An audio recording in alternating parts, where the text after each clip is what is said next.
ආයිබෝවන් අසන්න YouTube channel එකට ඔයාලා හැමෝම අදත් ආදරෙන් පිළිගන්නවා. ලස්සන රටක් සුවපත් ජීවිතයක් උදා කර ගැනීම වෙනුවෙන් එක් මාසයකට එක් පැලයක් සිටුවීමේ වැඩසටහන් මාලාවේ තුන්වෙනි වැඩසටහන විදියට මම හිතුවා 2025 මාර්තු මාසයේ වෙනුවෙන් මුරුංග පැලයක් හිටවන්න ඕනේ කියලා. මොකද පළතුරු පැල ඒ වගේම අනිකුත් පැල වර්ග වගේම දිගු කාලයක් තියෙන එළවලු වර්ග ටිකක් හදලා තියාගන්න එක ඇත්තටම ගොඩක් වටිනවා.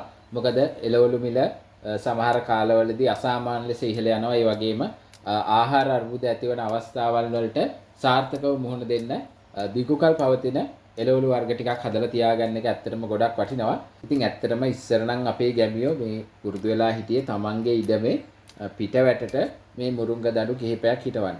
ඉතින් ඒක නිසාම සමහරු මේකට වැටේ මුරුංග කියලාත් කියනවා. මොකද මේ පාරේ යන අය පවා මේකේ කරල් ඒ වගේම දළු කඩාගෙන ගිහිල්ලා කෑමට ගන්න පුරුදු වෙලා හිටියා. නමුත් ඇත්තටම වර්තමාන වෙනකොට එවැනි තත්ත්වයන් අපිට දකින්න ලැබෙන්නේ නැහැ. ඉතින් ඒ නිසා මම හිතුවා මේ මුරුංග දඬු කීපයක් ඕනම කෙනෙකුට ප්‍රයෝජනයට ගන්න පුළුවන් විදියට පාරක් අයිනේ හිටවන්න ඕනි කියලා. මොකද ඇත්තටම මේ පායන කාලෙට මේ මුරුංග ගස්වල ගහ පිරෙන්න කරල් හැදෙනවා. ඒ වගේම තමයි අනිකුත් කාලවලදී අපිට මේකේ දළු ආහාරයට ගන්න පුළුවන්. දැන් මේ මුරුංග දළු කොච්චර වටිනවද කියලා මම මෙතන විශේෂයෙන්ම කියන්න යන්නේ නැහැ. මොකද ඒක හැමෝම වගේ දන්නවා.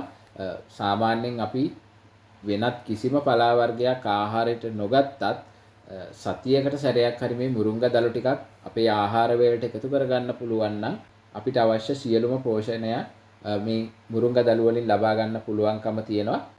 ඉතින් මම ඔබ සියලු දෙනාටම ආරාධනා කරනවා මේ එක් මාසයකට එක් පැලයක් සිටුවීමේ වටිනා වැඩසටහන මිනිස්සු අතරට ගෙනියන්න ඔබට පුළුවන් දායකත්වය ලබා දෙන්න කියලා.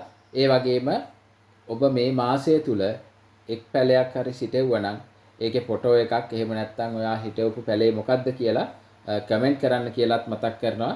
ඉතින් මේ වීඩියෝ එකෙන් අදට සමු ගන්නවා. බොහොම ස්තුතියි.